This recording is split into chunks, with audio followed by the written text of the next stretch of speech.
sábado de frio e mais notícias ruins vindas da Argentina. E muita gente, principalmente os argentinos e a América Latina de forma geral, tem memória muito curta de coisas que já aconteceram lá e que estão se repetindo e que obviamente não vão dar certo. Só um louco faz as mesmas coisas esperando resultados diferentes. E aí eu resolvi fazer uma sequência de stories falando um pouquinho sobre a Argentina para vocês verem que esse filme não é novo, que isso não vai acabar bem e que o processo de venezuelização da Argentina já estava caminhando a passos largos, mas agora ele com certeza vai se acelerar e isso vai ser muito, muito ruim para eles e acaba sendo ruim para a América Latina de forma geral. Bom, a Argentina ela foi considerada a Europa latino-americana. Ela chegou a ter mais reservas de ouro que a coroa britânica. E ela tinha uma produção bastante grande agrícola e pecuária entre as décadas de 1920 e 1950 e exportava para a Europa. E é engraçado de perceber isso porque a Venezuela chegou também a ser um país muito rico por conta das reservas de petróleo e jogou tudo por água abaixo em vez de se tornar um país de primeiro mundo. Inclusive quem é mais velho vai se lembrar que a Argentina sempre foi considerada era um país considerado como muito mais evoluído do que o Brasil e consegue jogar tudo pela janela por causa do populismo e do socialismo. Bom, e de onde que vem essa história toda de Argentina, populismo? Como é que começou tudo isso? Lógico que a história é muito mais longa, mas começando a partir de 1943, o Perón, que é bastante conhecido, mas muita gente não sabe direito a história, é um dos líderes de um golpe de Estado que foi apoiado pelo Eixo, que era o grupo formado por Alemanha, Japão e Itália na Segunda Guerra Mundial. E ele foi preso depois que a Segunda Guerra Mundial acabou, mas houve um grande clamor popular para ele ser libertado, e mesmo com as ligações dele com o nazismo e com o fascismo, ele foi eleito em 1946 na Argentina. E ele foi meio que quem inaugurou o populismo na Argentina. Ele centralizou a parte da economia no Estado, estatizou serviços de energia, de gás, de telefonia, de recursos naturais, ferrovias, portos, implementou muitas regulações em todos os setores. E para estimular o mercado interno, ele foi super protecionista, controlou preços, controlou importações, exportações, etc, etc. E isso lembra muito o que o Alberto Fernandes anunciou ontem. Por conta dessas políticas públicas de aumento drástico dos gastos do governo, obviamente a inflação começou a aumentar a partir de 1949, principalmente, e com aquela velha ideia socialista que era necessário fazer uma redistribuição de renda, ele aumentou os créditos subsidiados pelo Banco Nacional, como se fosse um BNDES da vida, para aumentar salários e acesso a bens de consumo, aumentou ainda mais esse gasto público, inchou a máquina pública, elevou o déficit fiscal. Os sindicatos, a maioria dos sindicatos foram criados nessa época do Perón, lá da Argentina, e eles ganharam bastante poder influenciando as decisões políticas e econômicas. Então essa coisa do lobby, do sindicato, de você ter categorias que têm bastante poder na Câmara, colocando as decisões a favor dessas pessoas e em detrimento do resto da população, isso não é de hoje, acontece no Brasil bastante, mas acontece na América Latina faz muito tempo e na Argentina não foi diferente. Bom, houve uma redução drástica dos investimentos estrangeiros, as exportações reduziram, em 1952 eles já estavam em crise, e aí veio a brilhante ideia do plano quinquenal, teve o primeiro e o segundo. O primeiro houve congelamento de preços, aquela ideia estapafúrdia completamente idiota de que congelar preços vai controlar a inflação, e obviamente que isso não aconteceu, acabou agravando ainda mais a crise. Em 1953 a Argentina já estava numa crise bastante grave, e isso aumentou a crise política, principalmente depois da morte da Eva Perón. Uma coisa interessante de notar é que o Perón ele é considerado por muitos na Argentina como um herói, mas ele era um cara que tinha ligações de uma certa forma com o fascismo, elogiou os ganhos históricos que a Itália tinha conquistado com o fascismo de Mussolini. Ele teve medidas autoritárias, ele queria que a Câmara se voltasse para as ordens e para as vontades do executivo, e até por conta dessa radicalização que também a oposição se radicalizou, e ele sofreu um golpe em 1955 e foi deposto e exilado. E aí ele só voltou para a Argentina em 1973. Essa é uma história mais longa, mas é interessante de notar que sempre esses governos, que são todos democráticos e a favor dos trabalhadores, etc., eles têm um pezinho em todos os tipos de autoritarismo. Em 1974, o Perón morreu e a segunda esposa dele, a Isabelita, assumiu o poder. E foi um desastre completo. A economia argentina já ia de mal a pior, ela conseguiu piorar, e aí ainda houve o choque do petróleo, com o aumento da commodity com mais de 400% no preço do óleo, né?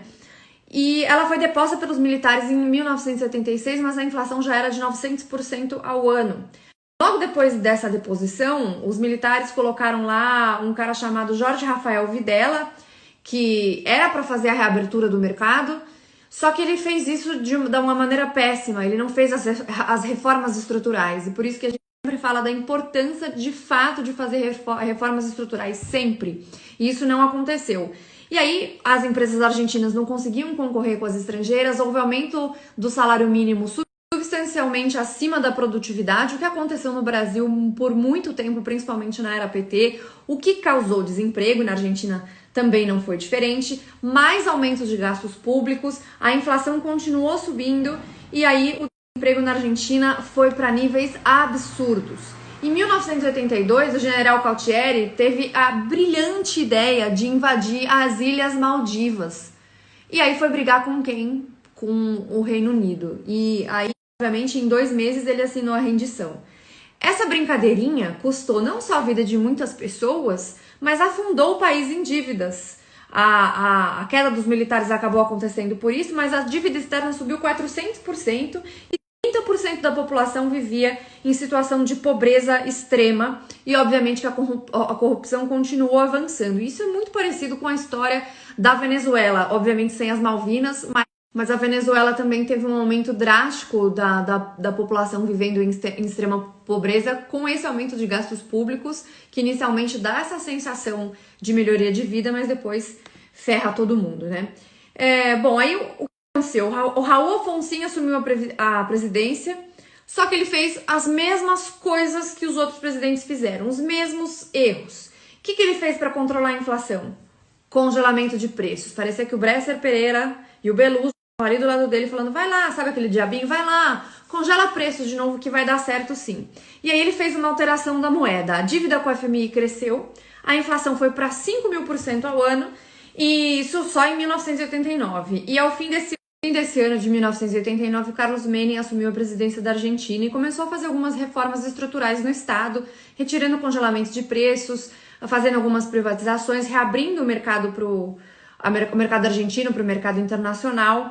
Só que aí, alguns anos depois, vieram as crises da Rússia, do México e da Ásia. Pegou a Argentina de uma maneira muito forte, que já vinha com uma economia bastante fragilizada. Ele também fez o Currency Board, que ele trocou a moeda local por dólar com a paridade de 1 para 1. E com essas crises todas que aconteceram, com a economia que já estava fragilizada e não conseguiu segurar, os gastos públicos voltaram a subir, o desemprego voltou a subir, a inflação também subiu de novo. E no final de 1999, as exportações tinham caído muito, as exportações da Argentina, que era uma coisa bastante importante para a economia argentina, até hoje é. E aí, a partir disso, o Fernando de la Rúa assumiu e aí, de fato, o caos chegou na Argentina. De la Rúa foi um desastre, teve aumento de impostos e vários erros, tanto de política monetária quanto de política fiscal. Houve uma fuga bastante grande de capitais da Argentina.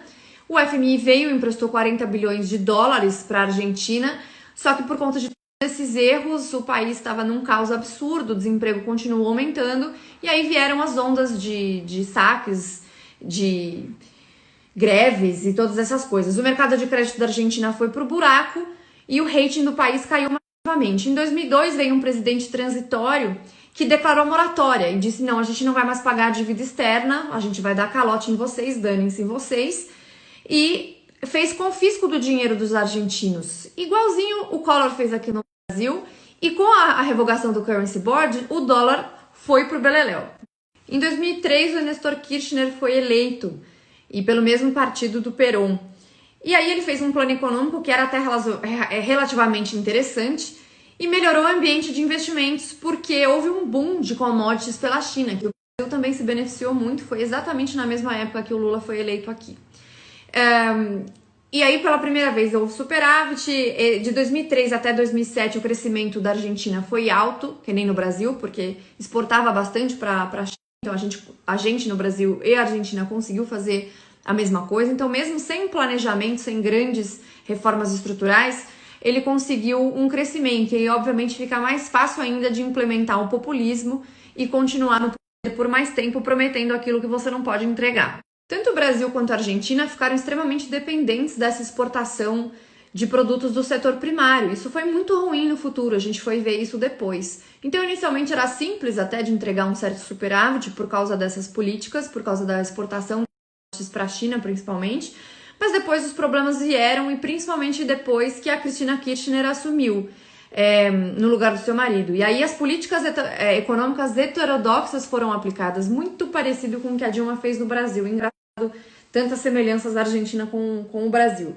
Ela elevou mais ainda o gasto público, a inflação voltou a subir, teve a crise do subprime nos Estados Unidos em 2008 e a demanda por commodities diminuiu bastante. Os preços das commodities caíram muito, então a Argentina e o Brasil também, por conta dessa dependência, ficaram bastante com problemas bastante grandes.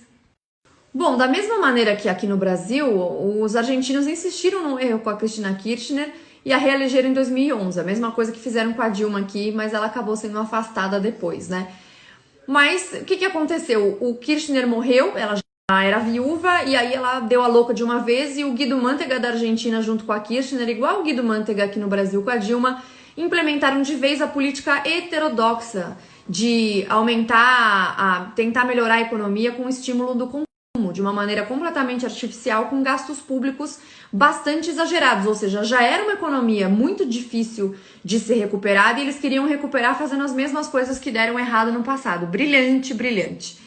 E aí, obviamente, o que aconteceu depois disso, além de tudo? Expropriaram uma companhia de petróleo chamada YPF.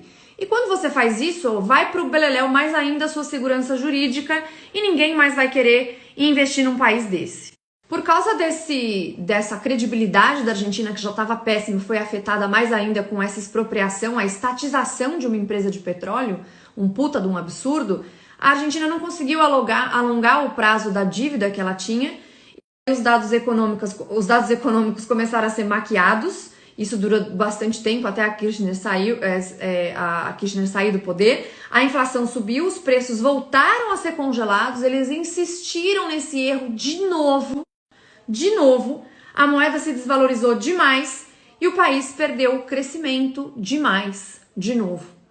Então é engraçado, depois que a Kirchner saiu, entrou o Macri com toda aquela pompa e circunstância de promessas liberais, mas ele não fez o que tinha que ser feito. E culpam muito o liberalismo por causa de anos e anos de políticas populistas na Argentina, sendo que o Macri não implementou praticamente nada. Ele foi um bunda mole que ficou ali de maneira bem sutilzinha. Não, vamos começar a tirar um subsídiozinho aqui. A economia da Argentina extremamente subsidiada com tudo, subsídio em transporte, subsídio em energia elétrica, o fim da picada acontecendo lá, e o Macri, com a chance de ouro que tinha e única que tinha de resolver, não resolveu. Por isso que eu sempre falo, inclusive, que essa é uma chance de ouro que a gente está vendo aí em muitos casos ser perdida com privatizações que não acontecem e reformas estruturais que não acontecem, porque o país, aqui, América Latina, o Brasil, a Argentina e outros países, o povo tem memória